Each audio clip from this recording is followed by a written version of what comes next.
వాక్యాన్ని ధ్యానిద్దాం ప్రియులారా. అపోస్తలుల కార్యముల గ్రంథము 19వ అధ్యాయము 8, 9 మరియు 10 వచనాలను చదువుకొని నేటి వాక్య ధ్యానాన్ని ప్రారంభించుకుందాం.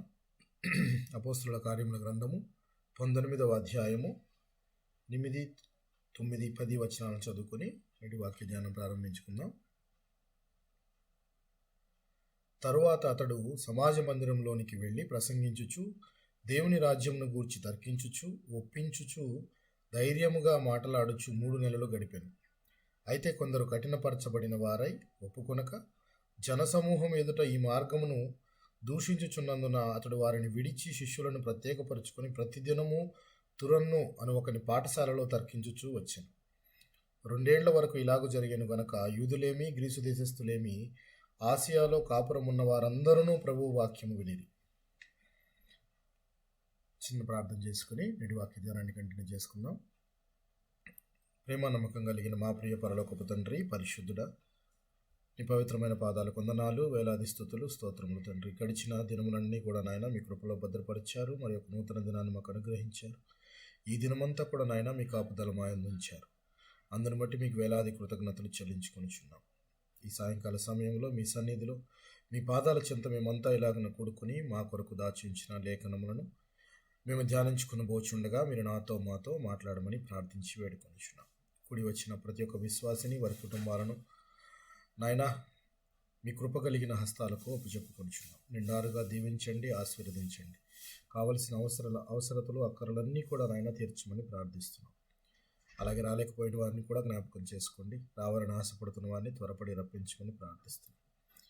మరి నాయన అంత్యదినములో ఉండగా ప్రభువా, వాక్యం నిమిత్తమైన తపన, వాక్యం నిమిత్తమైన దాహం మేమంతా కలిగి ఉండులాగున మాలో ఆసక్తిని రేకెత్తించమని ప్రార్థిస్తున్నాం. ప్రభు అనుదినము లేఖనములను ధ్యానించడమే కాకుండా ప్రభువా, మీరు చూపిన మార్గంలో నడుచుకుంటూ నాయన మీ కొరకు ప్రాణం పెట్టే బిడ్డలుగా మేము జీవించులాగున మాకును సహాయం దయచేయమని, ఈ ప్రార్థనకు ఆదివంతో మీరే నడిపించమని, ఈ ప్రార్థన అంతా కూడా ప్రభు యేసుక్రీస్తు వారి అతి పరిశుద్ధమైన నామంలో అడిగి వేడుకొనిచున్నాము తండ్రి, ఆమేన్. మంచిది ప్రియులారా. అపోస్తలుల కార్యముల గ్రంథము, ముఖ్యంగా మనము బెన్యామీను గోత్రం గురించి మాట్లాడుకుంటూ ఉన్నాం. ఈ బెన్యామీను గోత్రంలో 31వ సెషన్లో ఉన్నాం. అందులో పౌలు గారి ప్రయాణాల గురించి మాట్లాడుకుంటున్నాం. పౌలు గారు 3వ ప్రయాణంలో ఉన్నాం. మనం 2 ప్రయాణాలను మనం సక్సెస్ఫుల్గా కంప్లీట్ చేసుకున్నాం. 3వ ప్రయాణంలో ఉన్నాం. ఈ 3వ ప్రయాణంలో కూడా మనం కొన్ని విషయాలు మాట్లాడుకోవడం జరిగింది. అందులో ఒక జంట గురించి మాట్లాడుకోవటం మనం జరిగింది. ఎవరా జంట? జ్ఞాపకం ఉందా? 3వ ప్రయాణంలో ఈయనకి తారసపడే ఒక జంట, వాక్యం పట్ల శ్రద్ధ, అలాగే నేర్చుకోవాలనే తపన, సేవను జరిగించాలి, పరిచర్య చేయాలి అనే గొప్ప తలంపు, తమకు తెలిసిన దానిని మిగిలిన వారికి నేర్పించాలి అనే ఒక ఆసక్తి ఈ ఇద్దరు జంటలో కనపడిందని మనం చూసాం. ఒక వ్యక్తిని చక్కగా తయారు చేసి వారు కొరింథీకి పంపించారని చెప్పని మాట్లాడుకున్నాం. ఎవరా వ్యక్తి? అపోల్లో అనే వ్యక్తిని చూసాం. అయితే అపోల్లో కొరింథీకి వెళ్ళినప్పుడు తరువాత పౌలు గారు ఎఫెస్లో ఉండగా ఒక 12 మంది శిష్యులు కనపడతారు. ఆ శిష్యులను పౌలు గారు ఒక ప్రశ్న అడుగుతారు. ఆ ప్రశ్న అడగగానే వారు చెప్పిన సమాధానం ఏంటంటే, పరిశుద్ధాత్మ గురించి మీరు పొందుకున్నారా అని అడిగితే, పరిశుద్ధాత్మ ఉన్నాడన్న సంగతే మాకు తెలియదు అంటే, మీరు ఎవరి పేరిట, ఎవరి శిష్యులు వాళ్ళు? బాప్తిస్మం ఇచ్చి యోహాను యొక్క శిష్యులు. అయితే వారి మీద చేతులుంచగా వెంటనే ఆయన వారి మీద చేతులుంచి ప్రార్థన చేసి వారికి పూర్తిగా వివరించి వారి మీద చేతులుంచి ప్రార్థన చేయగా వారు పరిశుద్ధాత్మను పొందుకున్నారని చెప్పి మనం మాట్లాడుకున్నాం.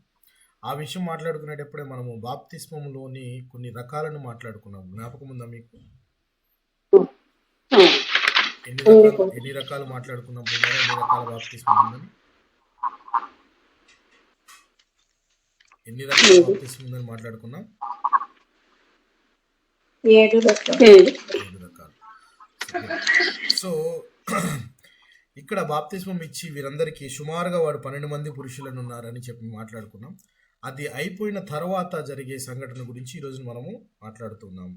ఆయన సమాజ మందిరాలలోనికి వెళ్ళి ప్రసంగించడమే కాదు, దేవుని రాజ్యం గురించి తర్కిస్తున్నాడట పౌలు గారు వాక్యం చెప్పటమే కాదు, తర్కిస్తున్నాడు. తర్కించాల్సిన అవసరం ఏంటి చెప్పండి? ఒక పాయింట్ మనం ఆలోచించాల్సిన పాయింట్. తర్కించవలసిన అవసరం ఏంటి పౌలు గారికి? దేని గురించి ఈయన తర్కించి ఉండవచ్చు? క్రీస్తుని గురించి. ఇక్కడ ఎఫెస్సు ఈ ప్రాంతం అంతా కూడా గ్రీకు ప్రాంతాలు. అందులో మిశ్రిత జనాంగం ఉంటారు. గ్రీకు దేశస్తులు ఉంటారు, యూదులు ఉంటారు, సో అన్యులు ఉంటారు.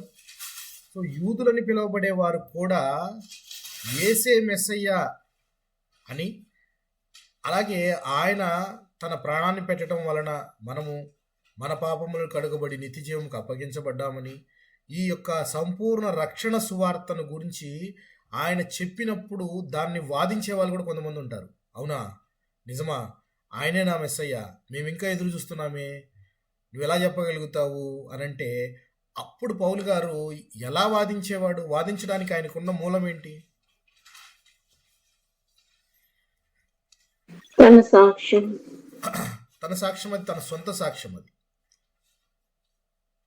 ఆయనకు తన సొంత సాక్ష్యం. ఫర్ ఎగ్జాంపుల్, నాకు దేవుడు కనపడి నన్ను ఇట్లాగా సేవ చేయమన్నాడు అని అంటే, అది నీ personal between you and God, మీకు దేవునికి మధ్య ఉన్న ఇది. అయితే పౌలు గారి దగ్గర ఉన్నది ఏంటి అని అంటే, ప్రతిదీ లేఖనం ఆధారంగా మాట్లాడతాడు. లేఖనాలన్నీ తీసి లేఖనాల్లో ఉన్నవన్నీ వివరిస్తూ, ఈ లేఖనం ఎవరి గురించి చెప్పబడింది అని చెప్తూ దానికి నిదర్శనంగా ఏం జరిగింది అనేది వివరిస్తూ ఉంటాడు. ఎందుకనంటే, ఎందుకు ఆయన లేఖనాలను పోల్చి చెప్తున్నాడు చెప్పండి? లేఖనాలను ఆధారం ఎందుకు చేసుకొని చెప్తున్నాడు? లేఖనాలు కరెక్ట్ కాబట్టి. వాళ్ళకు ధర్మశాస్త్రం తెలుసు కాబట్టి వాళ్ళకు కూడా తెలుసు. కొంతవరకు కరెక్ట్. ఎందుకంటే లేఖనాలు కరెక్ట్ అనేది ఒక పాయింట్. వాళ్ళు నమ్మేది మోషే ధర్మశాస్త్రాన్ని కాబట్టి, ఏదైనా ధర్మశాస్త్రంతో పోల్చి చూస్తారు వాళ్ళు.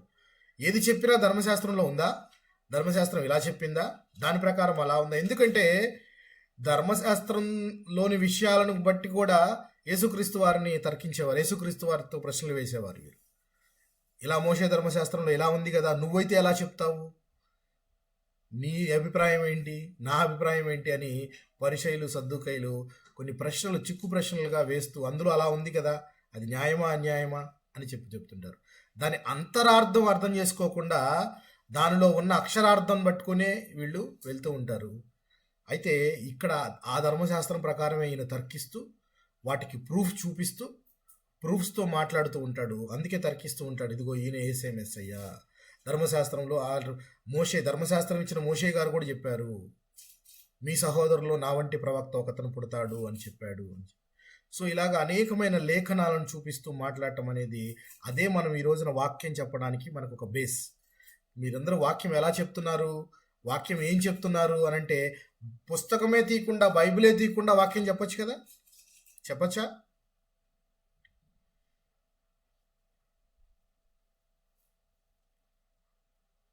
చెప్పొచ్చు, కానీ లేఖనాలను చూపిస్తే ఇంకా దృఢంగా. కరెక్ట్. సో క్లియర్ అది. సో లేఖనాలను ఎప్పుడైతే మనం చూపిస్తామో, ఎప్పుడైతే చెప్తామో, ప్రతివారు వినిడి వారు కూడా లేఖనాలను తీసి చదివినప్పుడు ఆ లేఖనము చదివే వ్యక్తి ఆ యొక్క అర్థము, లేఖనం యొక్క అర్థము తనకు అవగతమవుతుంది అని, అది తనతో మాట్లాడుతుంది అని ఫీల్ అవుతాడు. ఎందుకు చాలామంది పాస్టర్స్ లేఖనాలను చెప్పి, నెంబర్స్ చెప్పి, లేకపోతే రెఫరెన్స్ చెప్పి చదవండి అని చెప్పినప్పుడు అందరూ చదవరు, లేకపోతే తీరేంటి అని చాలామంది కోప్పడుతుంటారు. ఎందుకంటే ఇందుకే, ఊరకనే కాదు, ఆ లేఖనం చదివినప్పుడు ఆ లేఖనము నీతో మాట్లాడుతుంది. అది నువ్వు దాన్ని ఉచ్చరించడం ద్వారా. సో లేఖనం నీతో మాట్లాడుతున్నప్పుడు ఏ విధంగా నువ్వు దాన్ని అర్థం చేసుకుంటున్నావు అనేది ఇంపార్టెంట్, చాలా ఇంపార్టెంట్. సో అందుకనే ఆయన ఆ లేఖనాలను చూపిస్తూ మాట్లాడుతూ ఉండేవాడు. ఇప్పుడు మనకు అవే రెఫరెన్స్లు అయినాయి, మనం అవే చెప్పుకుంటున్నాం. అందుకే మోషే ధర్మశాస్త్ర గ్రంథము అంటే ఇప్పుడు మనం పాత నిబంధన గ్రంథంలో కొన్ని రెఫరెన్స్లు తీసుకొని చెప్తున్నాం. ఇప్పుడు మరి ఒక కొత్త బోధ కూడా తయారైంది. గమనించారో లేదు మీరు, బైబిల్లో పాత నిబంధన గ్రంథం ఉండదు. ఓన్లీ న్యూ టెస్టమెంటే బైబిల్గా తీసుకొని ఆ బైబిల్తోనే చర్చికి వెళ్తుంటారు చాలామంది. గమనించారా మీరు? అవును పాస్టర్ గారు. సో అలాగ ఆలోచిస్తే కొత్త నిబంధనే చెప్పుకుంటే ఇక పాత నిబంధన కొట్టేయబడింది, దాని గురించి మనకి ఇక ఆలోచన వద్దు, దాని గురించి ఇంకా ఆలోచించకండి, ఇదే చదవాలి అని కనుక అంటే దీని మూలాలు ఎక్కడున్నాయి? క్రొత్త నిబంధన గ్రంథం మూలాలు ఎక్కడున్నాయి అంటే పాత నిబంధన గ్రంథంలో ఉన్నాయి. వీటి లింక్స్ ఎక్కడున్నాయి అంటే అక్కడ ఉన్నాయి. ఫర్ ఎగ్జాంపుల్ మనము ఇప్పుడే చదువుకుంటున్నాము, అలా ప్రవక్త చెప్పినట్లు అని రాసి ఉంటుంది. అప్పుడు ఆ ప్రవక్త ఎక్కడ చెప్పాడు అనేది మనం పాత నిబంధన గ్రంథం వెళ్ళందే దొరకదు కదా. సో అలాగా ప్రతిదీ లేఖనాధారముగా ఆయన తర్కిస్తూ వచ్చేవాడు, లేఖనాల ఆధారంగా తర్కిస్తూ వచ్చేవాడు. సో దాంతో యూదులైన వారు, గ్రీకు దేశస్థులైన వారు చాలామంది విశ్వసించేవారు, కొంతమంది విశ్వసించేవారు కాదు.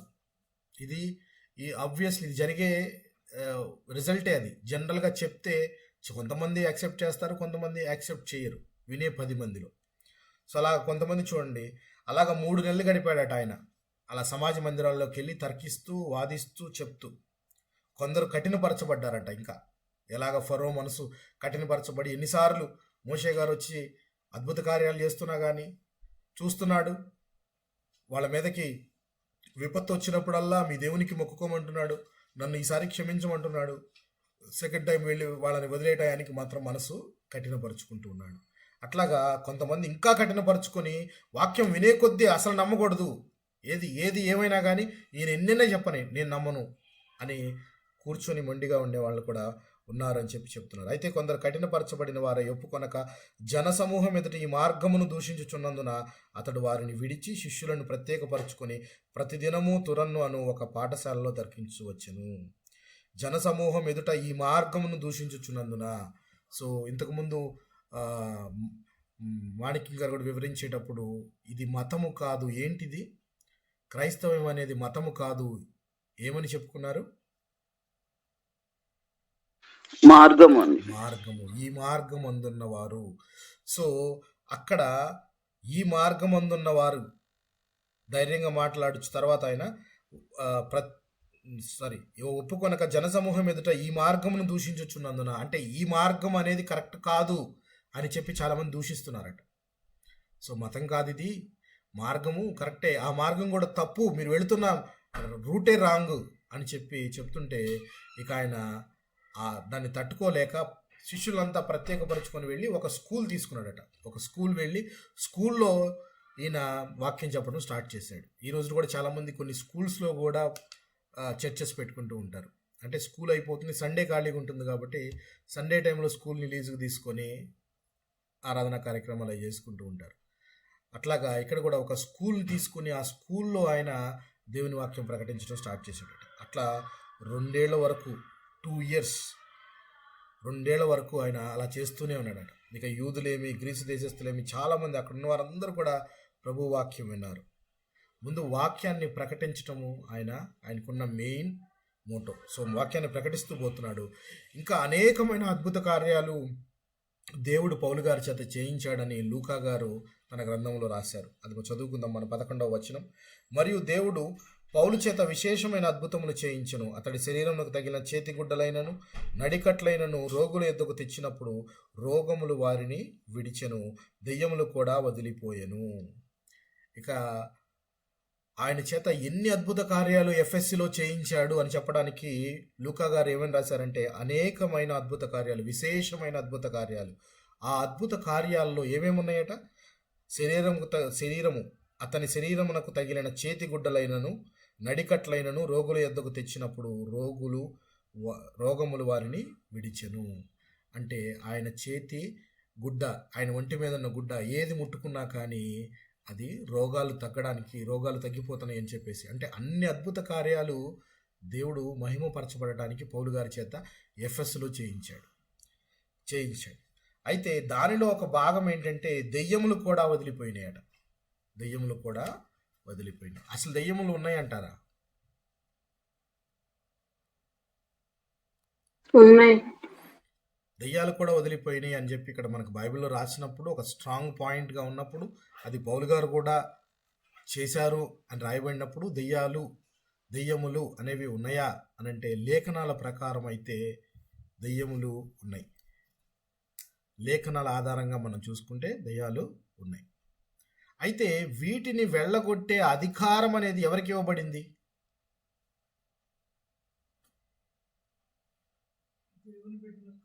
ఎవరికి ఇవ్వబడింది? దేవుని బిడ్డలకు, దేవుడికి, శిష్యులకి ప్రభు అయిన యేసుక్రీస్తు వారి శిష్యులకు ఇవ్వబడింది. మార్క్స్ వార్త చూద్దాం, చూడండి. మార్క్స్ వార్త 3వ అధ్యాయం 14-15 వచనాలను చూద్దాం.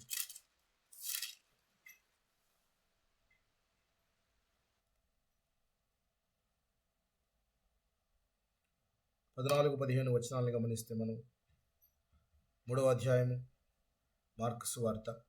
వారు తనతో కూడా ఉండునట్లును దెయ్యములను వెళ్ళగొట్టు అధికారము గలవారై సువార్త ప్రకటించుకును వారిని పంపవలని ఆయన 12 మందిని నియమించెను.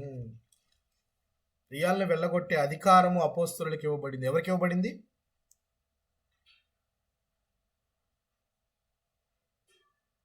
అపోస్తలులకి. దెయ్యాలని వెళ్ళగొట్టే అధికారము ఎవరికి ఇవ్వబడింది? మళ్ళీ ఒకసారి ఆలోచన చెప్పండి. అపోస్తలులకి. శిష్యులకి పౌలుకి ఇవ్వలేదా? పౌలుకి ఇవ్వబడలేదా? అపోస్తలులే కదా పౌలు. ఆ 12 మంది శిష్యుల్లో లేడుగా. ఈయన ఆయన కన్నా వాళ్ళతో సమానమా? ఆయన వాళ్ళకంటే గొప్పవాడా? వాళ్ళకంటే తక్కువవాడా? పోనీ ఆయనకి ఇచ్చాడు అధికారము? దేవుడే ఏర్పరచుకున్నాడు.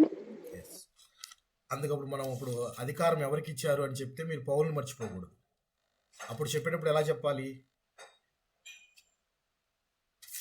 అపోస్తలులకు ఇవ్వబడింది మరియు పౌలు గారికి కూడా ఇవ్వబడింది. చూద్దాం 2వ కొరింథీ పత్రిక 12వ అధ్యాయము 12వ వచనాన్ని గమనిద్దాం. 12వ అధ్యాయము 12వ వచనాన్ని గమనిద్దాం. కొరింథీయులకు రాసిన పత్రిక 2వ పత్రిక 12వ అధ్యాయము 12వ వచనం. సూచక క్రియలను అద్భుతములను మహత్కార్యములను చేయుట వలన అపోస్తులుని యొక్క చిహ్నములు పూర్ణమైన ఓరిమితో మీ మధ్యను నిజముగా కనబరచబడెను. నేను మీకు భారముగా ఉండకపోతేనని విషయములో తప్ప మరి ఏ విషయములో మీరితర సంఘముల కంటే తక్కువ వారైతే నేను చేసిన ఈ అన్యాయం క్షమించుడి. ఓకే, దీనికి ముందు మాట్లాడుతూ పౌలు గారు అనే మాటను మనం ఏమైనా జ్ఞాపకం చేసుకోవాలి. 11వ వచనాన్ని చూడండి. నేను అవివేకినైతిని, మీరే నన్ను బలవంతం చేసితిరి. నేను మీ చేత మెప్పు పొందవలసిన వాడను. ఏలయనగా నేను ఏమాత్రపు వాడను కాకపోయినను మిక్కిలి శ్రేష్ఠులైన ఈ అపోస్తలుల కంటే నేను ఏ విషయములోనూ తక్కువ వాడను కాను. ఎవరితో పోల్చుకుంటున్నాడు ఈయన పౌలు గారు? ఎవరితో పోల్చి మాట్లాడుతున్నాడు పౌలు గారు ఇక్కడ? అపోస్తలులతో పోల్చుకుంటాడు. అపోస్తలులతో పోలిస్తే నేను ఏమాత్రము తక్కువ వాడను కాను. అంటే whatever has been given by the God to the apostles equally given to the Paul. అంటే అపోస్తలులకు ఇవ్వబడిన ప్రతి ఒక్క అధికారము పౌలు గారికి కూడా ఇవ్వబడింది. నేను తక్కువ వాడిని కాను అంటున్నాడు. తక్కువ వాడు అని అంటే ఎప్పుడు మనం అనుకోవాలి? వాళ్ళకు ఒక 10 ఇచ్చి ఈయనకి 8 ఇస్తే ఈయన తక్కువ వాడు అని అనుకోవాలి. కానీ ఈయన నేను తక్కువ వాడిని కాను అని చెప్తున్నాడు. మిక్కిలి శ్రేష్ఠులైన ఈ అపోస్తలుల కంటే నేను ఏ విషయంలోనూ తక్కువ వాడను కాను అని చెప్తున్నాడు. సో దెయ్యంలను వెళ్ళగొట్టే అధికారం ఇప్పుడు మన అపోస్తల కార్యముల గ్రంథం 19వ అధ్యాయంలోనే చదువుకున్నాము. నడికట్లు, ఆయన చేతిగుడ్డ, ఏది తగిలినా రోగములు వదిలి వెళ్ళిపోతున్నాయట. రోగములు మానిపోతున్నాయి, దెయ్యములు కూడా వదిలి వెళ్ళిపోతున్నాయి అని చెప్పి ఇక్కడ మనం చదువుకున్నాం. సో అపోస్తలుడైన పౌలు గారికి కూడా ఈ అధికారము ఇవ్వబడింది. దెయ్యములను వెళ్ళగొట్టు అధికారం ఇవ్వబడిందని మనం చదువుకున్నాము. అలాగే అసలు ఇవ్వబడింది అధికారం కరెక్టే, కానీ దెయ్యములు అనేవి లేఖనాల ప్రకారంగా ఉన్నాయి అని మనం మాట్లాడుకున్నాం. అట్ ద సేమ్ టైం ఈ దెయ్యములు గనక లేఖనాల ప్రకారం చూస్తే పవర్ఫుల్లా కాదా? బలవంతమైనవా కావా? మిక్కిలి బలవంతమైనవి. అయితే ఓడిపోయిన జీవులలో సంఖ్యలో వీటిని లెక్కేయచ్చు. మనం ఓడిపోయిన వాటిలో లెక్కేయచ్చు. మరియు దేవుణ్ణి ఎదిరించిన దేవుడంటూ ఫర్ ఎగ్జాంపుల్ దేవుడు ఉన్న వైపు కాకుండా దేవుణ్ణి ఎదిరించిన ఒక సంఘం అంటూ ఒకటి ఉందనుకోండి, ఆ సంఘానికి పెద్ద ఎవరు? సాతాన్ని అపవాది. సాతాను. సో దెయ్యము ఒక రకంగా మనం అనుకోవాలంటే వీటినే మనము స్పిరిట్స్ అంటాము, వీటిలో అన్క్లీనెడ్ స్పిరిట్స్ అంటాము, అలాగే రకరకాల స్పిరిట్స్ అని మనం మాట్లాడుకుంటాం. వీటన్నిటిని కనుక లేఖనాల ప్రకారం కనుక చూస్తే ఇవి కూడా దేవదూతలలో ఒక భాగమే, దేవదూతలే.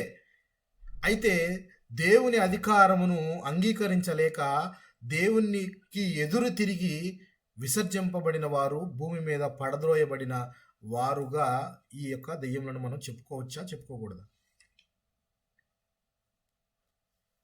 చెప్పుకోవచ్చా? Yes. చూద్దాం ప్రకటన గ్రంథము 12వ అధ్యాయంలో చూద్దాం. ప్రకటన గ్రంథము 12వ అధ్యాయం 3 మరియు 4 వచనాలు కనుక మనము గమనించినట్లయితే, ప్రకటన గ్రంథము 12వ అధ్యాయము 3 మరియు 4 వచనాలు కనుక గమనించినట్లయితే 3 మరియు 4 వచనాలు కనుక గమనించినట్లయితే, అంతటా పరలోకమందు ఇంకొక సూచన కనబడెను. ఇదిగో ఎర్రని మహాఘట సర్పము, దానికి 7 తలలను 10 కొమ్ములను ఉండెను. దాని తల మీద 7 కిరీటములుండెను. దాని తోక ఆకాశ నక్షత్రములలో 3వ భాగము నీడ్చి వాటిని భూమి మీద పడవేశెను. కననయ్యున్న ఆ స్త్రీ కనగానే ఆమె శిశువు వేయవలనని ఆ ఘట సర్పము స్త్రీ ఎదుట నిలుచుండెను. ఈ ఘట సర్పానికి ఏమని పేరు ఇవ్వబడిందో 9వ వచనం కనుక చదివితే మనము, కాగా సర్వలోకమును మోసపుచుచు అపవాది అనియు సాతాననియు పేరుగల ఆది సర్పమైన ఆ మహాఘట సర్పము పడద్రోయబడెను. పడద్రోయబడెను అంటే దేవుడి దగ్గర నుంచి, దేవుడి సముఖము నుంచి పడద్రోయబడింది. పడద్రోయబడింది ఒకటే వచ్చిందా అంటే మరికొంతమందిని తోడేసుకొని వచ్చింది. మరికొంతమందిని తోడేసుకొని వస్తే ఆ తోడేసుకొచ్చినవి కామ్గా ఉంటాయా అంటే అవి పరీక్షిస్తూ ఉంటాయి మనందరినీ. చూడండి, అది ఆది సర్పమైన మహాఘట సర్పము పడద్రోయబడెను, అది భూమి మీద పడద్రోయబడెను. దాని దూతలు దానితో కూడా పడద్రోయబడిరి. దాని దూతలు అంటే దాని వెనక తాన తందాన అనేవాళ్ళు, అంతేనా? దాని వెనక భజన చేసేవాళ్ళు, నువ్వే కరెక్ట్, నువ్వే కరెక్ట్, నువ్వే కరెక్ట్ అనేవాళ్ళు అనమాట. దేవుణ్ణి ఎదిరించడం కరెక్ట్ అంటే పక్కన వాళ్ళు కాదు అనేవాళ్ళంతా దేవునితోనే ఉన్నారు. నువ్వే కరెక్టు, దేవుణ్ణి ఎదిరిద్దాం అనుకునే వాళ్ళంతా పడద్రోయబడ్డారు. వాళ్ళే దెయ్యములుగా పిలువబడుతున్నారు. So these are all called uncleaned spirits అని చెప్పుకోవచ్చు. 9వ వచనం, సో దానితో కూడా పడద్రోయబడిది. ఇదే మాట మనకి యెషయా గారు కూడా తన గ్రంథంలో గ్రంథస్థం చేసినట్టు మనం చూడొచ్చు. యెషయా గ్రంథం చూద్దామా ఒక్కసారి. యెషయా గ్రంథము 14వ అధ్యాయం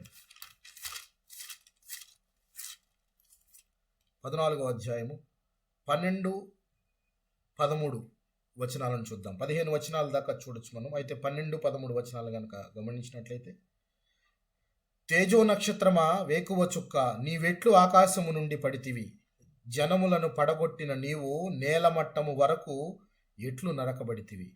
నేను ఆకాశముకెక్కిపోయేదను, దేవుని నక్షత్రములకు పైగా నా సింహాసనమును హెచ్చింతును. ఉత్తర దిక్కునున్న సభాపర్వతం మీద కూర్చుందును, మేఘమండలం మీదకెక్కుదును. మహోన్నతునితో నన్ను సమానునిగా చేసుకుందునని నీవు మనస్సులో అనుకుంటివి కదా. సాతాను చేసిన మెయిన్ మిస్టేక్ ఏంటి ప్రియులారా? ఘనత ఎవరు తీసుకోవాలనుకుంటున్నారు? సమానంగా ఉండాలని కోరుకుంటున్నారు. ఎవరితో సమానంగా ఉండాలని కోరుకుంటుంది? దేవునితో సమానమైన అధికారము కలిగి అన్నింటిలోనూ దేవునితో సమముగా తోగాలి అనే ఆలోచన కలిగి ఉందట. చూడండి, నీ మనస్సులో అనుకుంటేవి కదా, నీవు పాతాళము వరకు నరకములో ఒక మూలకు త్రోయబడితివే. నిన్ను చూచువారు నిన్ను నిదానించి చూచుచు ఇట్లు తలపోయిదురు. భూమిని కంపింపజేసి రాజ్యములను వణికించిన వాడు ఇతడేనా? సో ఇలాగ నేల మీద పడద్రోయబడిన మహాఘట సర్పం అని చెప్పుకోవచ్చు, సాతానని చెప్పవచ్చు, దెయ్యములకు దూత అని చెప్పవచ్చు. వీటికి దేవదూతలలో అన్ని శక్తులు ఉన్నప్పటికీ కానీ అంత పవర్ఫుల్, అంతగా కొన్ని లిమిటేషన్స్తో ఉన్నట్టుగా ఉన్నాయి. అయితే వీరు బాధించడానికైతే ఫిజికల్గా బాధిస్తారా అని చెప్తే చాలా వరకు తప్పేది. ఫిజికల్గా బాధించరు. This is called spiritual weakness. ఆత్మీయంగా బలహీనపరుస్తారు. పరచడం వలన మనము ఇంకా ఆత్మీయ బలహీన స్థితిలోకి వెళ్ళిపోయి శారీరకమైన కష్టాలు మనం తెచ్చుకుంటూ ఉంటాం, కానీ శారీరకంగా ఇబ్బంది పెట్టడము, బ్లేడ్లతో కోయటము ఇలాంటివన్నీ చేయవు. ఆత్మీయ స్థితిని దిగజారుస్తాయి. ఎలాగ ఆత్మీయ స్థితిని దిగజారుస్తాయి అనంటే, ఎలాగ తనతో పాటు కొంతమందిని తీసుకొని వచ్చింది కదా, అలాగ మనల్ని కూడా ఆ గ్రూప్లో చేర్చుకోవాలని ట్రై చేస్తుంటుంది. మనం ఆ గ్రూప్లో చేరడానికి ఇష్టపడతామా లేదా? నాస్తికులు అనేవారు అనగానే ఫస్ట్ ఒక గ్రూప్ ఉంటారు, నేను దేవుడిని నమ్మను అనగానే ఫస్ట్ వాడు కూడా ఈడు కూడా నా గ్రూపే. దేవుడికే సర్వాధికారం ఉందా, అన్నీ ఆయనే చేస్తాడా, మనకు లేదా అధికారం అని అనుకునేవాడు ఇంకో గ్రూప్ ఉంటే, వీళ్ళు కూడా నా గ్రూప్లోకి వచ్చేయండి అని. భూమి మీద కూడా ఇలాంటి ఆలోచనలు కలిగిన వాళ్ళు ఉన్నారా లేరా? ఉన్నారు. సో వీళ్ళంతా ఒక గ్రూపుగా చేరి ఆత్మీయ విశ్వాసములో బలహీన స్థితికి జారి దేవుని అధికారాన్నే ప్రశ్నించే స్థాయికి వెళ్తూ ఉంటారు. అవే సాతానుకు అప్పగింపబడి ఆ చేష్టలలా మనకి అర్థమవుతూ ఉంటాయి. అలాగా అర్థమవుతూ ఉంటాయి పిల్లలు. ఇదే యెహెజ్కేలు గ్రంథంలోనూ కూడా ఒక మాట రాయబడి ఉంటుంది, చూద్దాం. యెహెజ్కేలు గ్రంథము 28వ అధ్యాయము 12 మరియు 13, 15 వచనాల దాకా చూడొచ్చు మనం. 28వ అధ్యాయము 12 నుంచి 15 వచనాలు. పుత్రుడా, తూరు రాజును గూర్చి అంగలార్చు వచనమెత్తి ఇలాగు ప్రకటింపము. ప్రభు అయిన యెహోవా సెలవిచ్చినదేమనగా, పూర్ణ జ్ఞానమును సంపూర్ణ సౌందర్యమును గల కట్టడమునకు మాదిరివి దేవుని తోటయగు ఏదెనులో నీ ఉంటివి. మాణిక్యము, గోమేదకము, సూర్యకాంతమణి, రక్తవర్ణపు సులిమాను రాయి, మరకతము, నీలము, పద్మరాగము, మాణిక్యమను అమూల్య రతనములతో బంగారముతోనూ నీవు అలంకరింపబడి ఉన్నావు. నీవు నియమింపబడిన దినమున పిల్లన గురువులు వాయించువారు నువ్వు నీకు సిద్ధమైరి. అభిషేకము నొందిన కెరూబువై ఒక ఆశ్రమముగా నీ ఉంటివి, అందుకే నేను నిన్ను నియమించి తిని. దేవునికి ప్రతిష్ఠించబడిన పర్వతం మీద నీ ఉంటివి, కాలుచున్న రాళ్ల మధ్య నీవు సంచరించుచుంటివి. ఎవరి గురించి చెప్పబడుతున్నాయి ఇవన్నీ ప్రియులారా? నీవు నియమింపబడిన దినము మొదలుకొని పాపము నీ యందు కనపడు వరకు ప్రవర్తన విషయంలో నీవు యథార్థవంతుడివిగా ఉంటివి. ఎవరి గురించి చెప్పబడుతున్నాయి ఇవి? ఎవరి గురించి చెప్పబడుతున్నాయి ఇవన్నీ ప్రియులారా? అపవాది గురించి చెప్పబడుతున్నాయి. అపవాదికి ఏమైనా తక్కువ క్వాలిఫికేషన్స్ ఉన్నాయేంటి? చూసారా ఎన్ని క్వాలిఫికేషన్స్ ఉన్నాయో? ఎంఏ, ఎంఫిల్, పిహెచ్డి చేసినట్టు ఎన్ని రకాలైన రాళ్లతో అలంకరించబడి ఉన్నాయో చూడండి. సూర్యకాంతమణి, రక్తవర్ణపు రాయి, సులేమాను రాయి, మరకతమట, నీలము, పద్మరాగము, మాణిక్యం, ఇట్లా అనేక రకాలైన రాళ్లతో చక్కగా అలంకరింపబడి నీ స్థాయి ఎలాంటి స్థాయి అట దేవుడు చెప్తున్న మాట చూడండి. అభిషేకము నొందిన కెరూబువై ఒక ఆశ్రయముగా నీ ఉంటివి, అందుకే నేను నియమించి తిని. దేవునికి ప్రతిష్ఠింపబడిన పర్వతం మీద నీ ఉంటివి. ప్లేస్ కూడా ఎక్కడుంది? ఎక్కడ ఉంటుందట? దేవునికి ప్రతిష్ఠించబడిన పర్వతం మీదే ఉన్నావు అంటే అర్థం ఏంటంటే, ఇండైరెక్ట్గా దేవుని సముఖములో ఉండదగిన దానివి నువ్వు. ఎప్పటి వరకు చూడండి. నీ కాలుచున్న రాళ్ల మధ్యన నీవు సంచరించుచుంటివి. నీవు నియమింపబడిన దినము మొదలుకొని పాపము నీ యందు కనపడు వరకు ప్రవర్తన విషయంలో నీవు యథార్థవంతుడిగా ఉంటివి. ఎప్పుడైతే పాపం నీ యొక్క ప్రవర్తనలో కనపడిందో అప్పటి వరకు దాకా నువ్వు యథార్థవంతుడుగా ఉన్నావు. ఎప్పుడైతే ఒక ఆలోచన కలిగిందో దేవునితో సమానునిగా నేను ట్రీట్ చేయబడాలి, ఘనత నాకు దక్కాలి, ఘనత దేవునికేనా, నాకు ఉండాలి అని ఎప్పుడైతే ఆ భావన కలిగిందో అక్కడి నుంచి పాపం నీలో ఎంటర్ అయిపోయింది అని చెప్తున్నాడు. అప్పటిదాకా నువ్వు యథార్థవంతుడుగానే ఉన్నావు అని చెప్తున్నాడు. అంటే ఈ క్వాలిఫికేషన్స్ కనుక చూస్తే ఇక్కడ ఏంజిల్స్ అని దేవదూతలు పిలువబడే వాళ్ళలో దేవదూతలకు ఉండాల్సిన క్వాలిటీస్ ఉన్నాయి వీళ్ళకి, కానీ ఒక్కటే వాళ్ళందరినీ లాగి కిందకు పడేసింది అని మనకు కనబడుతుంది. ఏంటది వాళ్ళని కిందకి లాగి పడేసింది ప్రియులారా?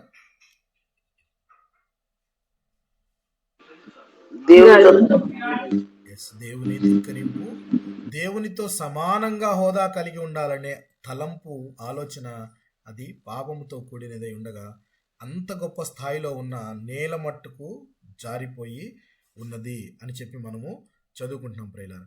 అయితే ఇక్కడ దెయ్యములు నువ్వు పూజించేవారు కూడా కొంతమంది ఉన్నారు, లేరా? ఉన్నారా? ఉన్నారు. మన రాజుల్లో కూడా ఉన్నారు. చూద్దాం, ఒక రాజును చూద్దాం మనము. 2వ దినవృత్తాంతాల గ్రంథం రెండవ దినవృత్తాంతాల గ్రంథం 11వ అధ్యాయం 15వ వచనం గమనిద్దాం. రెండవ దినవృత్తాంతాల గ్రంథం 11వ అధ్యాయం 15వ వచనాన్ని గమనిద్దాం.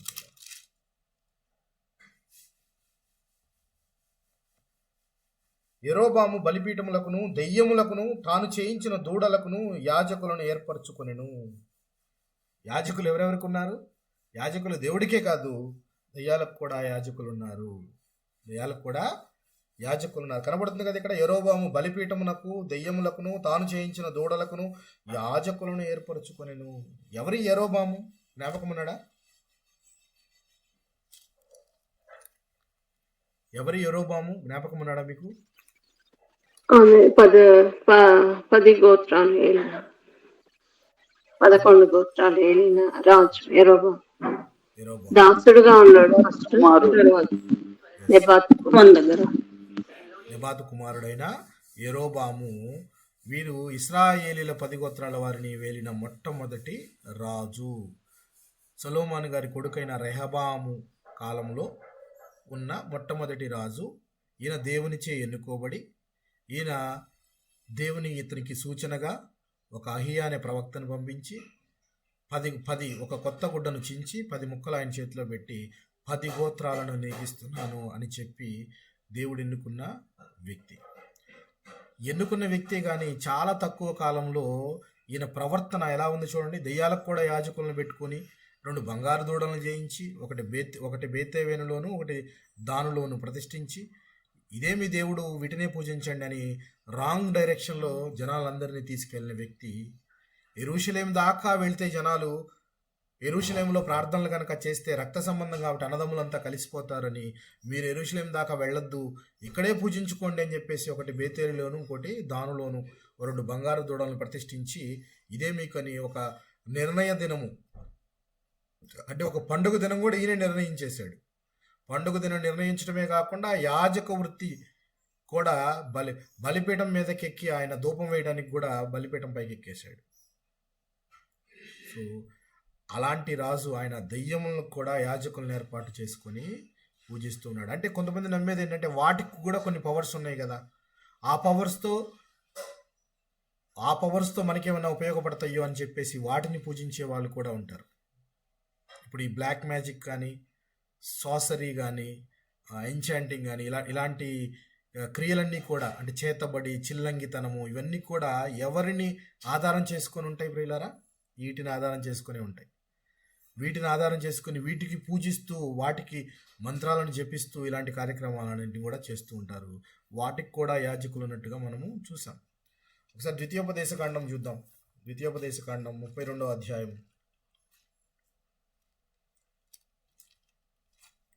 ద్వితీయోపదేశకాండం 32వ అధ్యాయం 17వ వచనాన్ని ఒకసారి గమనిద్దాం. మనం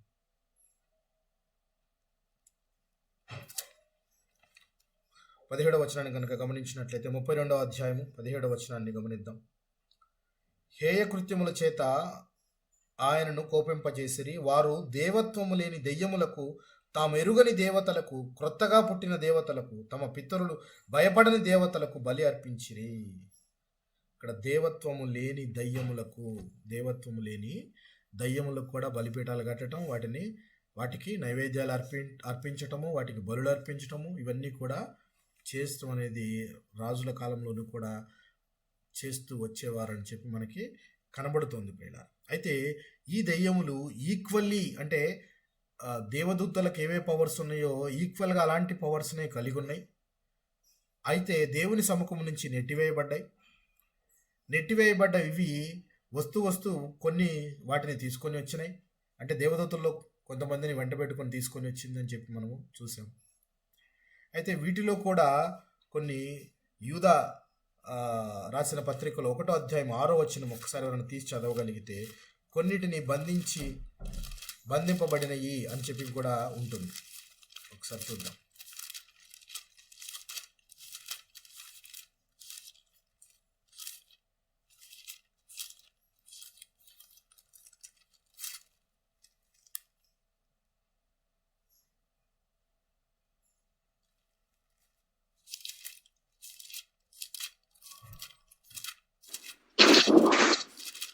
మరియు తమ ప్రధానత్వమును నిలుపుకొనక ఆ, తమ నివాస స్థలమును విడిచిన దేవదూతలను ఉమ్. మహాదినమున జరుగు తీర్పు వరకు కటిక చీకటిలో నిత్య పాశములతో ఆయన బంధించి భద్రం చేసింది. కొన్నిటిని బంధించి ఆయన భద్రము చేశాడు. ఎందుకంటే అంత్య దినం వరకు చివరికి పూర్తిగా సాతానును అణగదొక్కే దినము. అంటే దేవుడు మరణాన్ని జయించినప్పుడే సాతానుని జయించేశాడు. పూర్తిగా మనమంతా కూడా మరణాన్ని జయించగలిగినప్పుడు సాతానుని పూర్తిగా బంధించే దినము కూడా చివరి డే అనేది వస్తుందని చెప్తూ అప్పటి వరకు ఉన్న వాటిలో కొన్నిటిని బంధించి ఆయన పాతాళపు దీనిలో ఉంచాడండి. చాలా వరకు వాటిని బంధించి ఉంచాడని చెప్పి మనము చదువుకుంటున్నాం. అయితే ఇలాంటి వాటిని తరిమి వేయాలి అని అంటే దేవుడు తన శిష్యులైన అపోస్తలులకు మరియు తను ఎన్నుకున్న పౌలు గారికి ఇలాంటి అధికారములు ఇచ్చాడు అని చెప్పేసి మనము చదువుకున్నాం అపోస్తల కార్యముల గ్రంథములు. చూడండి ఒకసారి మనము ఆ టాపిక్ వెళ్ళిపోదాము. అపోస్తల కార్యముల గ్రంథములో మనం 19వ అధ్యాయంలో ఉన్నాం. ఈ 19వ అధ్యాయంలో పౌలు గారు అతని శరీరంలో తగిలిన చేతిగుడ్డలైన నడికట్లైన రోగుల యొద్దకు తెచ్చినప్పుడు రోగాలు పోతున్నాయట, దెయ్యములు కూడా వదిలి వెళ్ళిపోతున్నాయి. అయితే ఈయన దెయ్యాలను వెళ్ళగొట్టడము చూసి జనరల్ ఇదేదో కొత్త ప్రాక్టీస్ లాగే ఉందే, ఇలా దెయ్యాలను వెళ్ళగొట్టడం వల్ల ఒక పేరు వస్తుంది, ఒక ఘనత వస్తుందని చెప్పేసి దాన్ని చూసి కాపీ కొట్టడానికి కొంతమంది బయలుదేరారు. కాపీ కొట్టి వాళ్ళకి తెలిసినది ఏంటి అని అంటే దాన్ని వెళ్ళగొట్టాలి అని అంటే పౌలు గారు నమ్మిన యేసుక్రీస్తు నామమున మిమ్మలను ఆదేశిస్తున్నాము వెళ్ళిపోండి అని చెప్పి దెయ్యాలతో మాట్లాడడానికి ప్రయత్నిస్తారు కొంతమంది వ్యక్తులు. ఎందుకంటే కాపీ చేయడానికి, ఓహో మనం కూడా అలా చేస్తే మనకు కూడా దెయ్యాలు కనుక వెళ్ళిపోతే ఆ మాట వింటే ఘనత మనకి వస్తుంది కదా పేరు కూడా మనకు వస్తుందని కొంతమంది కాపీ చేయడానికి తయారైపోయారు. అలా తయారైన వారు ఎవరో చూడండి. అప్పుడు దేశ సంచారములను మాంత్రికులైన కొందరు యూదులు పౌలు ప్రకటించుచు యేసు తోడు మిమ్మల్ని ఉచ్చాటన చేయుచున్నామన్న మాట చెప్పి దెయ్యములను పట్టిన వారి మీద ప్రభు అయిన యేసునామమును ఉచ్చరించుటకు పూనుకొనిరి. యేసునామాన్ని ఉచ్చరించి in the name of Jesus Lord, Jesus God, దెయ్యాన్ని విడిచి వెళ్ళు అని చెప్పి, లేక యేసునామం మిమ్మల్ని గద్దిస్తున్నాము వెళ్ళు అంటే దెయ్యం వెళ్ళిపోతాయా?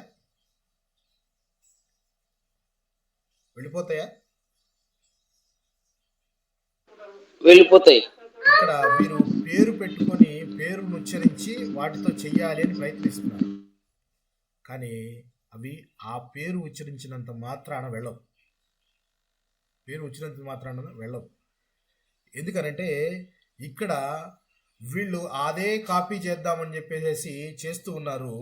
దానికి దెయ్యాలే ఎదురు తిరిగి పౌలు తెలుసు నాకు, అలాగే జీసస్ తెలుసు నాకు, యేసుక్రీస్తు తెలుసు, నువ్వెవడివి చెప్పడానికి అని చెప్పి అన్నాడు. ఇప్పుడే మనం చెప్పుకున్నాం అవి పవర్లోనూ కూడా దేవదూతలకి సరిపాటి పవర్స్ కలిగి ఉన్నాయి. ఎవరికి వంగాలి లేకపోతే ఎవరి అధికారం కింద లోబడాలి అనేది కూడా వాటికి క్లియర్గా తెలుసు అని చెప్పి మనకు అర్థమైపోతుంది. ఇక్కడ చూడండి, పౌలు గారిని ఇమిటేట్ చేద్దాము, లేక పౌలు గారి లాగే మనం దెయ్యాలను వదలగొడదాము అని చెప్పి కొంతమంది ప్రయత్నించారట. ప్రయత్నిస్తూ వాళ్ళు చెప్తున్న మాట ఏంటి? యేసు నామమున మిమ్మల్ని ఆదేశిస్తున్నాము వదిలి వెళ్ళండి అని దెయ్యములను మాట్లాడుతున్నాడట. మనకు ఇక్కడ అనగానే ఒక మాట గుర్తొస్తుంది మత్తయి సువార్తలో, ప్రభువా ప్రభువా అని పిలిచిన ప్రతివాడు పరలోక రాజ్యము నా తండ్రి చిత్తం చొప్పున చేయువాడే పరలోక రాజ్యం ప్రవేశించు. ప్రభువా ప్రభువా ప్రభువా అని నేను 1,000,000 సార్లు రాశాను. ఇప్పుడు అదంటారు కదా, చాలా మంది రాస్తుంటారు ఐందవ సహోదరులు, ఒకే వర్డ్ని కొన్ని 1,000 సార్లు రాస్తూ ఉంటారు, దాన్ని ఏదో అంటారు. అలాగా మనము ప్రభువా ప్రభువా ప్రభువా అని కొన్ని లక్షల సార్లు రాసామనుకోండి, పరలోక రాజ్యం వచ్చేస్తుందా? పరలోక రాజ్యానికి అర్హులమైపోతామా? లేదు. సో దేవుడు కూడా అందుకే మత్తయి సువార్తలో ఆ మాట చెప్తున్నాడు. 7వ అధ్యాయంలో 21వ వచనం కనుక గమనిస్తే, ప్రభువా ప్రభువా అని నన్ను పిలుచు ప్రతివాడును పరలోక రాజ్యము ప్రవేశింపుడు గాని పరలోకమందున నా తండ్రి చిత్త ప్రకారము చేయువాడే ప్రవేశించును. చూడండి, ఆ దినముందు అనేకులు నన్ను చూచి ప్రభువా ప్రభువా మేము నీ నామమున ప్రవచింపలేదా? చూడండి, ఇప్పుడు మనం చదువుకున్న సిచ్యువేషన్కి ఇక్కడ మ్యాచ్ అవుతున్నాయి. చూడండి, మేము మీ నామమును బట్టి ప్రవచింపలేదా? నీ నామమున దెయ్యములను వెళ్ళగొట్టలేదా? నీ నామమున అనేకమైన అద్భుతములు చేయలేదా అని చెప్పుదురు. అప్పుడు నేను మిమ్మును ఎన్నడను ఎరగను అంటాడు దేవుడు. నీ నామమును మేము దెయ్యములను వదలగొట్టామని చెప్తే అవి వదిలి వెళ్ళినయా? నీ నామమున అంటే అదే ఇక్కడ వాళ్ళు ఏం చేస్తున్నారు? యేసుక్రీస్తు నామమున ఆ నామాన్ని ఉచ్చరిస్తూ దెయ్యాలని వెళ్ళు అని వెళ్ళగొట్టడానికి ప్రయత్నిస్తూ ఉన్నారు. కానీ ఆ అధికారం ఎవరికి ఇవ్వబడింది? వీళ్ళంతా చెప్తున్నారు దేవుడి ముందు ఆ మాట కరెక్టే, కానీ అది ఎవరికి ఇవ్వబడిందో దేవుడికి తెలియదా క్లియర్గా? ఎవరు చేయగలరో దేవుడికి తెలుసు, ఎవరి వలన అవుతుందో తెలుసు. ఆయన తండ్రి చిత్తం ప్రకారం ఎవరు చేస్తున్నారు అనేది ఆయనకి ప్రతిదీ తెలుసు. కానీ దేవుడి దగ్గరికి చేరుకున్నప్పుడు అక్కడ కూడా మన కపటమైన జీవితాన్ని, కపటమైన నాలుకతో దేవుడికి నేను ఎన్నోసార్లు వాక్యం చెప్పాను, నేను ఎన్నోసార్లు వాక్యం ప్రకటించాను, నేను ఎన్నోసార్లు సువార్త కోసం ఎంతో కష్టపడ్డాను అన్నంత మాత్రాన్ని నేను పరలోక రాజ్యానికి అర్హుణ్ణి అవుతానా? తండ్రి చిత్తం ఎరిగి ప్రవర్తించాలి, తండ్రి చిత్తం ఎరిగి చేయాలి. తండ్రి చిత్త ప్రకారమే ప్రభు అయిన క్రీస్తు కూడా ఈ లోకంలో తాను చేయవలసిన పనిని తుదముట్టించి ఆ పనిని మనకు అప్పగించి వెళ్ళినప్పుడు మనము కూడా తండ్రి చిత్త ప్రకారము నడుచుకుంటున్నామా లేదా, నడుస్తున్నామా లేదా? నీ నామం బట్టి నేను ఎన్నో సువార్తలు చెప్పాను, నేను ఆల్మోస్ట్ 1,00,000 మెసేజ్లు చెప్పాను, అయినా అర్హుడు అవుతావా? అయినా అర్హుడు అవుతావా? మెసేజ్ చెప్పినంత మాత్రాన అర్హత సంపాదించినంత కాదు. మెసేజ్ చెప్పినంత మాత్రాన అర్హత సంపాదించినట్టు కాదు. క్రియలలో చూపించావా? నీ క్రియలలో ఉందా విశ్వాసము దేవుని పట్ల? సో వేషధారణ అనేది కనపడకూడదు. దేవుడు చెప్పిన మొట్టమొదటిది ఉండకుండా ఉండాల్సింది వేషధారణ అనేది. వేషధారణ అంటే చెప్పే మాట ఒకటి, అంతరంగం ఒకటి. చెప్పడానికి మాట ఒకటి చెప్తాము, కానీ అంతరంగం అందు మనం కాదు. బయట మనం చెప్పే మాట మనం కాదు, అంతరంగం ఎప్పుడు గద్దిస్తూ ఉంటుంది. నువ్వు ఇది ఎందుకు చెప్పావు, ఇది ఎందుకు చెప్పావు? చాలామంది సాక్ష్యం చెప్పడానికి స్టేజ్ మీదకి వెళ్ళినప్పుడు 1-2 యాడ్ చేస్తూ ఉంటారు. ఎందుకనంటే to attract the attention of the audience. వాళ్ళని అట్రాక్ట్ చేయడానికి లేనిది ఉన్నదో ఇంకా చాలా తీవ్రతరం అయిపోయింది ప్రాబ్లం అని చెప్పడానికి ఏదో రకమైన వాళ్ళ అటెన్షన్ గెయిన్ చేయడానికి చెప్తూ ఉంటారు మాటలు. కానీ అది నిజంగా జరిగింది అది కాదు. జరిగింది వేరు, చెప్పేదానికి కొద్దిగా కోటింగ్ యాడ్ చేసి అవుతుందన్నమాట. సో ఆ వేషధారణ అనేది ఉండకూడదు అని చెప్పేసి ఇక్కడ చాలామంది చూసి వెంటనే చేసేస్తే సరిపోతుందా? పౌలు గారికి ఆ అధికారం రావడానికి ఎన్ని దినాలు పట్టుంటుంది? పౌలు గారు దేవునిలో ఎంతగా నడిస్తే ఆ అధికారం ఇవ్వబడి ఆ శ్రేష్టమైన అపోస్తలుల కంటే ఏమాత్రము తక్కువ వాడను కాను అనే స్టేట్మెంట్ ఇవ్వగలిగాడంటే, అపోస్తలులంతా క్రీస్తుతో కూడా నడిచారు, క్రీస్తుతో కూడా ఆయన ఉపమానాలన్నీ విన్నారు, ఆయనతో నడిచారు. అన్ని దినములు ఆయన ఉన్న సేవ చేసిన దినాలన్నీ కూడా ఆయనతో వెళ్ళారు. చివరికి ఆయన్ని సిలువ వేసినప్పుడు ఆయన దగ్గర ఉన్నారు, ఆయన పునరుత్థానాన్ని చూచారు, అప్పుడు కూడా మాటలు విన్నారు. ఆయన చెప్పి ధైర్యం చెప్పి వాళ్ళకు ఒక టాస్క్ అప్పచెప్పి వెళ్ళిపోయాడు. ఇవన్నీ జరిగినాయా పౌలు గారి జీవితంలో? ఇవన్నీ జరిగినాయా పౌలు గారి జీవితంలో? జరగల. కానీ ఈక్వల్గా దేవుడి అధికారము ఇచ్చున్నాడంటే దేవ దర్శనం ఆయనకి కనపడి ఆయన ఇవ్వవలసిన ప్రతిదీ ఆయన ఒక సాధనముగా ఆయన వాడుకోవడానికి, అన్యజనులకు వెలుగుగా ఉండడానికి ఆయన ఎన్నుకొని సర్వాధికారములు ఆయన ఇవ్వవలసినవన్నీ కూడా ఆయన ఇచ్చి పంపించినట్టు మనం చూసాం. అందుకే ఆయన నేను తక్కువ వాడని కాను అంటున్నాడు. తక్కువ వాడిని కాను అని అంటే ముందు వాళ్ళకేం క్వాలిటీస్ ఉన్నాయో ఈయనకి తెలియాలి కదా పౌలు గారికి. అంతేనా కాదండి? పక్క వాళ్ళతో పోల్చుకునేటప్పుడు వాళ్ళకంటే నేను తక్కువ కాను అంటే వాళ్ళకి ఏముందో మనకు తెలియాలి ముందు. వాళ్ళకి ఏముందో మనకు తెలియనప్పుడు వాళ్ళకంటే నేను తక్కువ ఎక్కువ అని నేను చెప్పగలనా?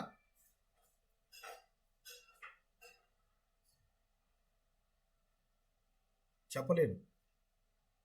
చెప్పగలుగుతున్నాడంటే ఈయన ప్రతిదీ దేవుడు ఆయనకి బహిర్గతం చేశాడు. సో బహిర్గతం చేసి చేయవలసిన టాస్క్ క్లియర్గా ఉన్నప్పుడు, ప్లస్ దేవుని చిత్త ప్రకారం ఆయన నడుస్తూ ఉన్నప్పుడు, సో ఆయనకి ప్రతిదీ దేవుడు క్లియర్గా విజన్ చూపిస్తూ ఉన్నాడు. ఓకే, సో ఇక్కడ ఆ పౌలు గారిలాగే చెయ్యాలి, లేక పౌలు గారిలాగే నేను జనాలకి స్వస్థత కలగజేయాలి అని ట్రై చేసిన వారంతా కూడా వారికి ఎదురు దెబ్బ తగులుతుంది. ఇక్కడ ఎందుకు ఎదురు దెబ్బ తగులుతుందో చూడండి. ఎవరు వారు? చూడండి, యేసు తోడు మిమ్మును ఉచ్చాటన చేయుచున్నానన్న మాట చెప్పి దెయ్యమును పట్టిన వారి మీద ప్రభువైన యేసునామమును ఉచ్చరించుటకు పూనుకొనిరి. యూదుడైన స్కెవయ అను ఒక ప్రధాన యాజకుని కుమారుడు 7 అలాగు చేయుచుండిరి. ఎవరు చేస్తున్నారు ఇక్కడ? ఇలాంటి ప్రాక్టీసెస్ అంతా ఎవరు చేస్తున్నారని రాయబడి ఉంది ప్రియులారా ఇక్కడ?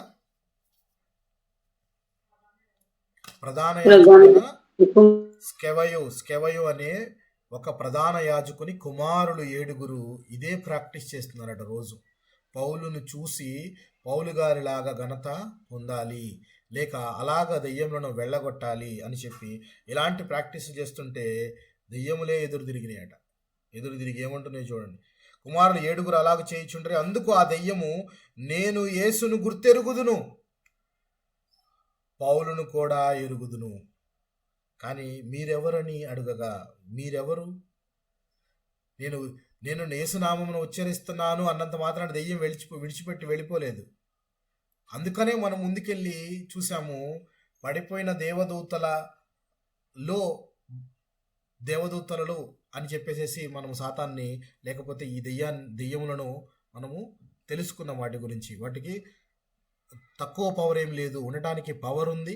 అయితే అవి దేవుని కన్నా మించేవి కావు అని చెప్పి మనం చూసాము. అందుకే దెయ్యం వెళ్ళగొట్టడానికి వాళ్ళు ప్రయత్నించినప్పుడు ఏమడుగుతున్నాయి? అవే ప్రశ్న అడుగుతున్నాయి. క్రీస్తుని మేము ఎరుగుతాం, పౌలుని మేము ఎరుగుతాం, నువ్వెవరు అంటే అర్థం ఏంటి? ఇక్కడ క్లియర్గా మనకు ఒకటి అర్థమవుతుంది ఏంటంటే, ఎవరికి లోబడాలో దెయ్యములకు తెలుసా లేదా? అంటే మమ్మలను లోబరుచుకోగలిగిన సామర్థ్యము ఎవరికి ఇవ్వబడింది, లేదా ఎవరు చేయగలరు అనేది దెయ్యములకు అర్థమైందా లేదా? పాయింట్ అర్థమైంది కాబట్టి నువ్వెవరు అసలు? నేను క్రీస్తుని ఎరుగుతాను, పౌలుని ఎరుగుతాను, నువ్వెవడివి అసలు? పౌలుని ఎరుగుతాను అని ఎంత క్లియర్గా చెప్తున్నాయంటే, సో దే నో దట్ ఆ అధికారం ఎవరికి ఇవ్వబడ్డాయి అంటే అపోస్తులకు ఇవ్వబడ్డాయి, పౌలు గారికి ఇవ్వబడింది. క్రీస్తు కూడా దెయ్యములను వెళ్ళగొట్టం అనేది మనము ఆయన పరిచర్యలో భాగంగా చూసాం మనం. సో వీళ్ళందరినీ మేము ఎరుగుతాము, నువ్వెవరివి అసలు? చెప్పినంత మాత్రాన్ని వెళ్ళిపోతామా మేము అని చెప్పి ఎదురు తిరుగుతున్నాడు చూడండి. అందుకు ఆ దెయ్యము, నేను యేసును గుర్తెరుగుదును, పౌలును కూడా ఎరుగుదును, కానీ మీరెవరని అడగగా ఆ దెయ్యం పట్టిన వాడు ఎగిరి వారి మీద పడి వారిలో 2 లొంగదీసి గెలిచెను. అందుచేత వారు దిగంబరులై గాయము తగిలి ఆ ఇంటి నుండి పారిపోయారు. దెయ్యాలే ఎదురు తిరిగి వాళ్ళని కొట్టడం స్టార్ట్ చేసేస్తే వాళ్ళందరూ దిగంబరులుగా అయిపోతే వాళ్ళు పరిగెత్తేశారట. వాటిని లోబరుచుకోలేక వారు దిగంబరులై బయటికి పారిపోయారట. ఈ సంఘటన చూడగానే జనరల్గా అక్కడున్న వారికి ఏం కలుగుతుంది భావన చెప్పండి? అక్కడ చూసేవారు ఒక 4-5 ఉన్నారనుకోండి, చాలా మంది ఉండే ఉంటారు. వాళ్ళందరికీ ఏం భావన కలుగుతుంది?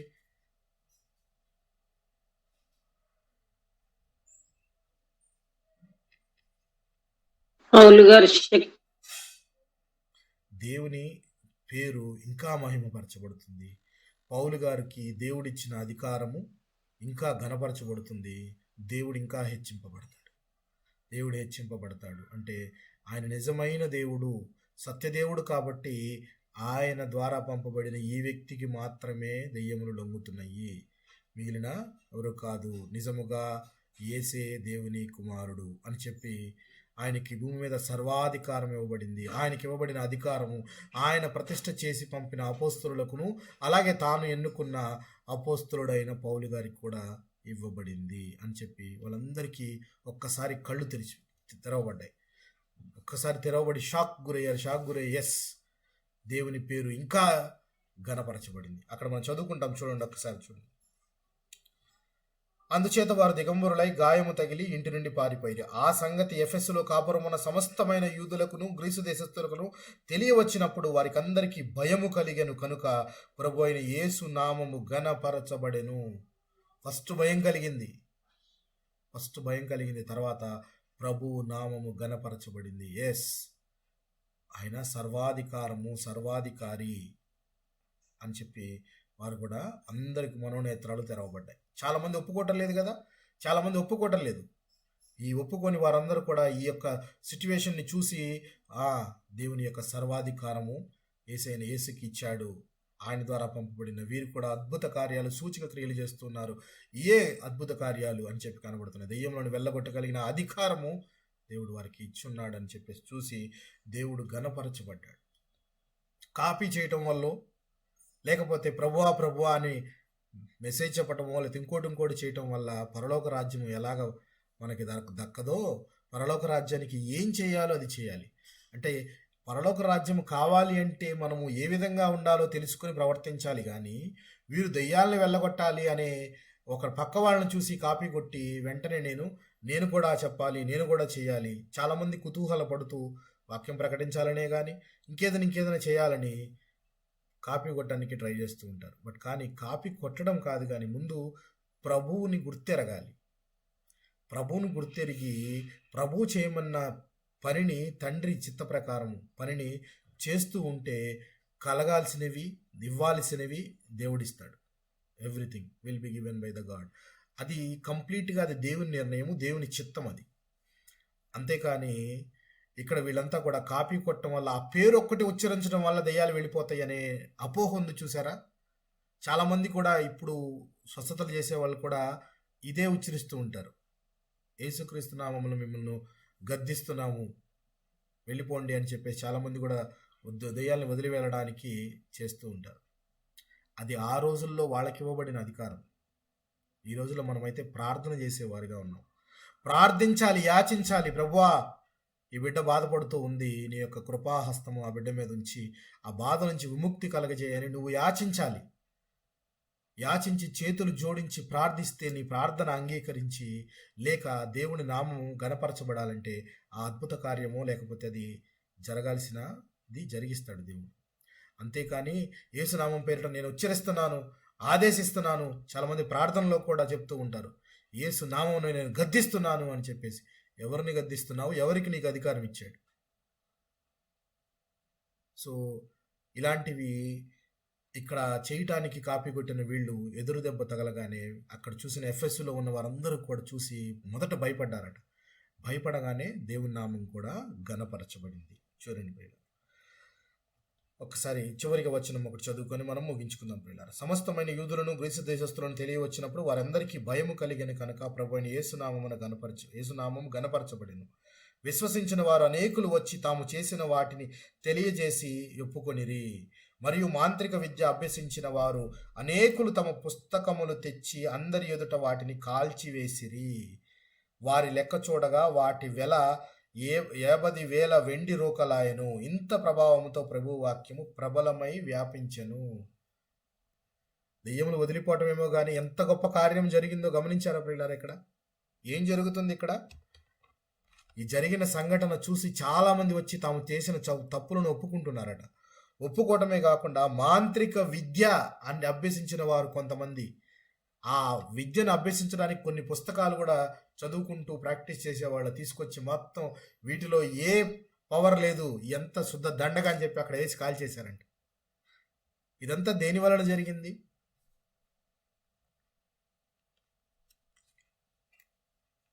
ఇదంతా ఎందువలన జరిగింది? దేని వలన జరిగింది?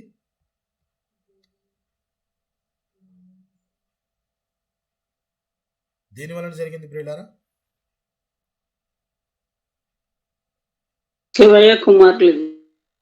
అలా కాదు. అంటే వాళ్ళు తమ తప్పు తెలుసుకొని తమ అభ్యసిస్తున్న విద్య కరెక్ట్ కాదు అని చెప్పి ఆ పుస్తకాలను తీసుకొచ్చి అక్కడ తగలేయడానికి అక్కడ పడేశారు. అంటే ఇదంతా ఎందుకు జరిగింది?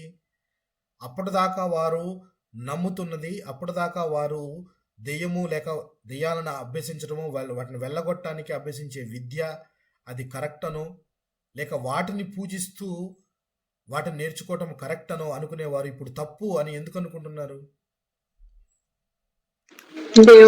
పౌలు తర్కించడం ద్వారా తెలుసుకున్నారు. ఇక్కడ జరిగిన సంఘటన బట్టి తెలుసుకున్నారు. ఇక్కడ జరిగిన సంఘటనలో ఇక్కడ మనకు సంఘటన బట్టి ఏమర్థమవుతుందంటే ఈ స్కెవయ కుమారులు కూడా ఈ యొక్క విద్యను అభ్యసించి ఉండొచ్చు, పుస్తకాలను పట్టుకొని చదివి ఉండొచ్చు. ఓహో, వీటన్నిటిని చదివి ఈ కోర్స్ చేయడం ద్వారా మనము దెయ్యాలను వెళ్ళగొట్టచ్చేమో అని చెప్పి ప్రయత్నించి అక్కడ బెడిసి కొట్టింది కనపడింది వాళ్ళకి. ఓహో, ఇలా చేసినా ఇన్ని చదివినా ఇవన్నీ కూడా వచ్చేవి కావు, కరెక్ట్ కావు అని చెప్పేసి ఇది తప్పుడు విద్య అని చెప్పి తీసుకొచ్చి ఆ పుస్తకాలను తీసుకొచ్చి అక్కడ వేసి తగలబెడుతున్నారు. సో తగలబెట్టారంటే అర్థం ఏంటంటే దేవుని యొక్క అధికారమునకు లోబడుతున్నారు, దెయ్యం యొక్క అధికారమునకు కాదు. సో దెయ్యం యొక్క అధికారానికి లోబడేవారు ఇంకా దెయ్యాన్ని పూజిస్తూ ఆ పుస్తకాలను అభ్యసిస్తూ ఆ మంత్రాలను పఠిస్తూ దెయ్యం చేష్టలను అవి చేసేవారు కూడా ఒప్పుకొని దేవుని యొక్క అధికారమునకు లోబడుతూ ఉన్నారు. అధికారానికి లోబడి వారు చేసే తప్పు పనులను వెంటనే కరెక్ట్ చేసుకోవడానికి ముందుకొచ్చారు. సో దేవుడు సర్వాధికారి అని తెలిసినప్పుడు మనము దీన మనస్కులై మనం చేసిన తప్పులను వెంటనే ఒప్పుకొని ఆయన అధికారానికి లోబడి ఉండేవారంగా ఉండాలి.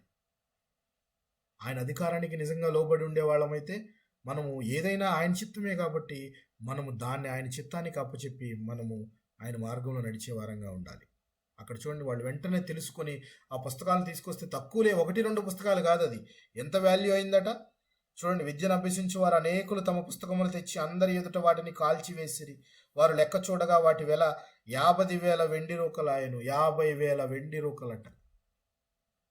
50,000 వెండి రూకల కాస్ట్ వర్త్ కలిగిన పుస్తకాలు తీసుకొచ్చి తగలేశారు, అక్కడ పడేసేసి.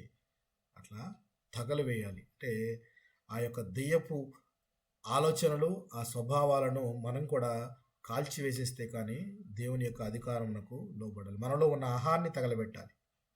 మనలో ఉన్న ఆహాన్ని, ఈర్ష్యను, కీడును, ఇలాంటి వాటన్నిటిని మనం తగలబెట్టి దేవుని అధికారానికి లోబడే వారంగా ఉండాలి, ఒప్పుకొనాలి.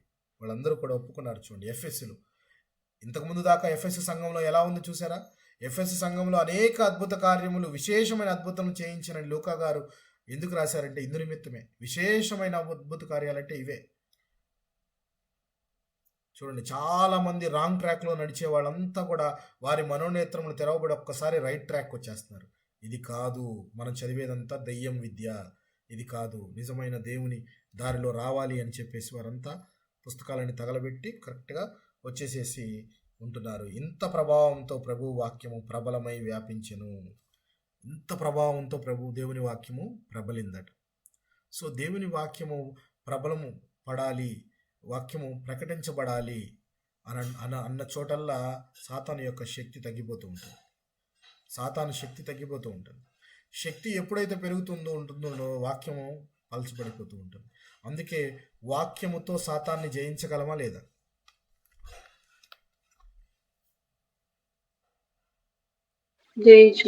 యేసుక్రీస్తు వారు దేనితో జయించారు సాతానును? వాక్యంతోనే కదా జయించింది. ఉపవాసం ఉండగా ఆయన ఈ రాళ్లను రొట్టెలుగా చేసుకుని తినమనటం కానీ, లేకపోతే ఇక్కడి నుంచి దూకితే నిన్ను దేవదూతలు పట్టుకుంటారేమో టెస్ట్ చేయమంటం కానీ, ఇలా దేనికైనా ఆయన దేంతో సమాధానం చెప్పాడు? వాక్యంతో సమాధానం చెప్పాడు. దేవుణ్ణి పరిశోధించకూడదు అని. అలాగే ఒక మనుష్యుడు రొట్టె వలనే జీవిస్తాడు అని అనుకోవడం తప్పు. దేవుని నోట నుంచి వచ్చు ప్రతి మాట వలన జీవించు. అంటే వాక్యము జీవింపజేయునది, జీవాహారం, నిజమైన జీవాహారము వాక్యము అని చెప్పి తెలుసు. సో వాక్యముతో ఆయన దేన్నైనా జయించగలను అని చెప్పి మనకు ఆదర్శంగా, మాదిరికరంగా ఉన్నప్పుడు వాక్యాన్ని మనము అంటిపెట్టుకొని ప్లస్ అందులో మనము అంటుకట్టబడి దినదినము వృద్ధి పొందే వారంగా ఉండాలి. వాక్యము ఎప్పుడో ఒకసారి విన్నాం కదా చాలు అనుకోవటం కాదు.